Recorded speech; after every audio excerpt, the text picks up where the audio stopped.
Last December, hundreds of scientists met in Montreal and read their papers to each other. Naturally, the entire world printed what they had to say. Fortunately for me, the Los Angeles Times carried it daily. I must confess, everyone really fired me. But one in particular interested me. And this scientist read a paper on the sperm. He said the sperm remains as much a mystery today as it was when man first became curious about its nature. And then he made this little statement. The sperm somehow easily passes through the surface of an egg, although the outside of the egg has no holes in it, either before or after fertilization. Well, that fired me. On the morning of the 19th of February, I was lying in bed quite early, thinking of this strange mystery of the sperm and wondering all about it. And suddenly I felt myself detached from this body. I was not in my room, but I was in a room, and the room was sealed. There was no entrance, no exit, just a sealed room. But as I entered it, it became alive, it became animated. Then I thought of my bed, my body, and in one moment I am back on my bed. I thought of another detachment. I'm in an entirely different room, but it's also sealed. How I got in, I do not know, other than I simply imagined myself away from my body. I did not single out the room. The room was completely sealed. No entrance, no exit. Then I thought, here are these unnumbered states of consciousness. You can't number them. You can liken each state to an egg. And every state remains just like the egg until fertilized. And the presence that fertilizes the egg is simply our consciousness. We must be in it to activate it, to animate it. You could this very moment single out any state, and by the use of your imagination, imagine that you're in it. You'll be in it. Think this very moment of your living room, or any room in your house.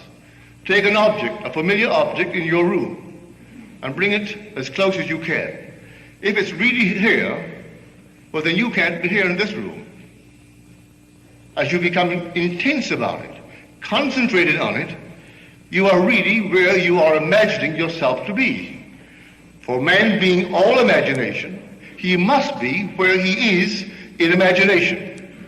But what have I done there? I've fertilized it. I've actually made it real. And in a way that I do not know, I'm going to go there. But now you will say, naturally, I'm going to go there today. It's my home. I use that only to illustrate a point. You could take any place, no matter where it is, any part of the world. If you did the same thing to it that you would now do to your home, you will find yourself compelled to move across a bridge of incident leading up to the fulfillment of that state. You don't devise the means, but there's so many little facets to this wonderful art of imagining. I'll tell you one to show you the danger. When one wants one thing above all things in this world, and they're willing to sacrifice their moral, ethical code, in fact, every code, it also works. That's why I warned you in my last book, I can only acquaint you with the law and leave you to your choice and its risk. And I mean risk. I call this lady a friend. She is a friend. I'm not here to judge anyone in the world. And she is my friend living in New York City. When she was a young girl, she was as poor as a church mouse. She had nothing. Her only claim to recognition was the fact she descended physically from the Adamses, our presidents. And she was very proud of that fact, very proud. But she had no money. The one thing she wanted above everything in this world was money. And I don't mean a few $100,000. I mean money, in the true sense of the word. To the disgust of her parents, she used to always pretend she had fabulous fortunes. She is not, may I say, a good-looking lady, either in form or in feature. Nice in many other respects, but you could never accuse her of being a beautiful woman. But nevertheless, she dreamed the state, and she just simply wanted money. At a party one day, she met a young man, just a few years her senior. He had money, multiple millions.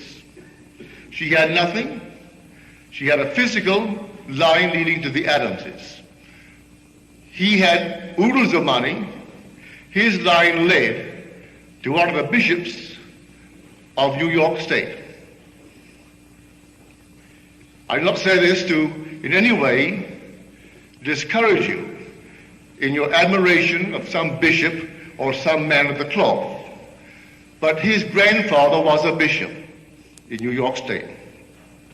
He knew all the lovely parcels of, well, real estate, where tomorrow, if you could hold on to it, what it would be worth. And so here's a bishop of the church. Instead of taking care of his flock, he was taking care of his pocket, and he left millions to this man's father, who in turn left it to him.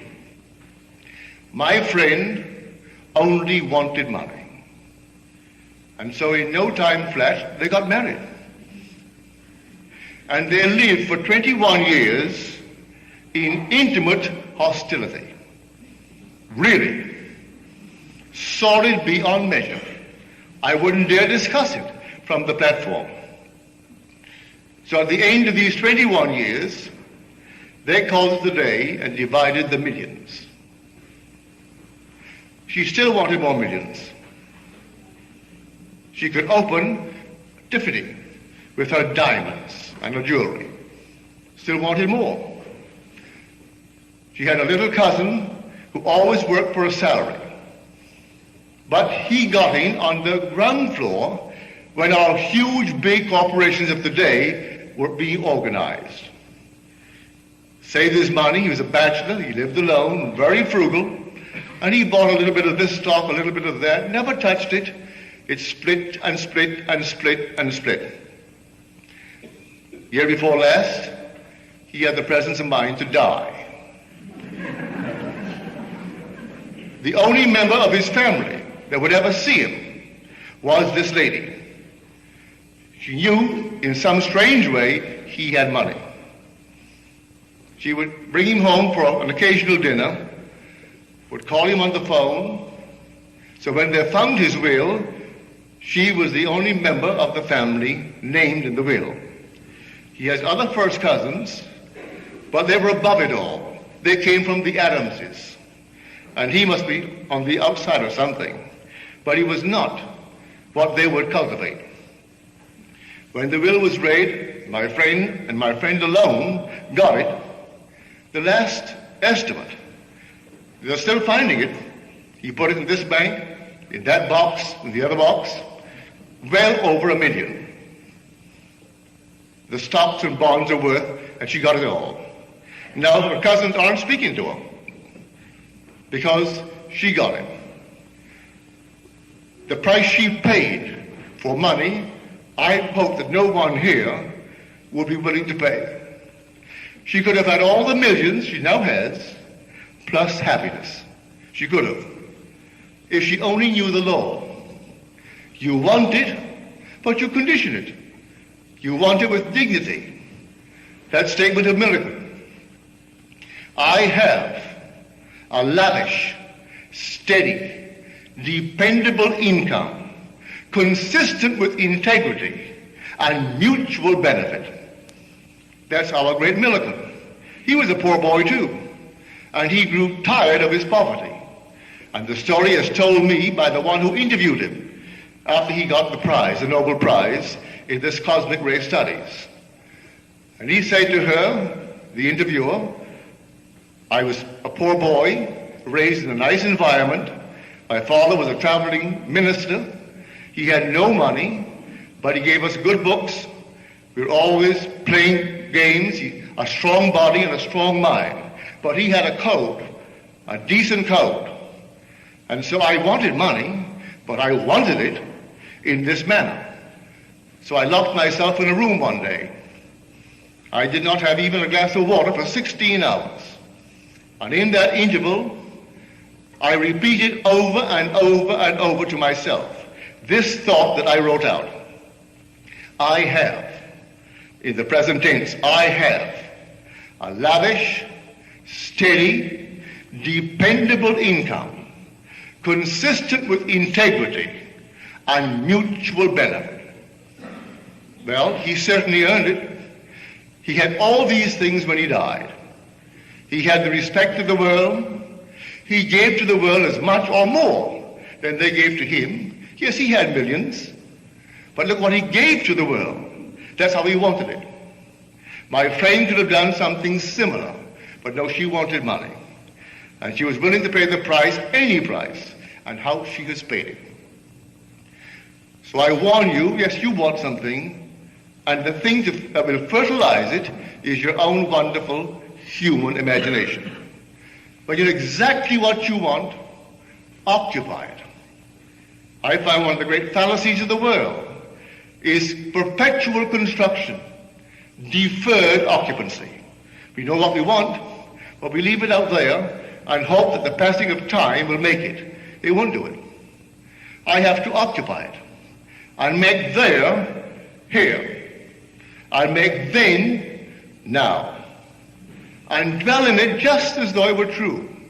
And if I dwell in it just as though it's true, though 1 second later the phone rings and breaks the spell, or someone calls me, or I wake from it, I have fertilized it. You go into this state and you fertilize it. I may not recognize my harvest when it comes in due season. It'll come. May not come tonight, may not come tomorrow, but it will come because I fertilized it. I went into a state, occupied it, and the whole thing becomes fertilized. But every egg has its own appointed hour, and it ripens and it will flower. If to me it seem long, then I must wait, for it is sure, and it will not be late. These infinite states of the world are waiting for occupancy, waiting to be fertilized by us. That's why we must become so extremely discriminating. Know what you want and do make it conform to your code of decency, your wonderful ethical code. You don't have to in any way tarnish that code. You don't, to get what you want in this world. But men are not aware of that. And they're quite willing to tarnish it a bit to get what they really want in this world.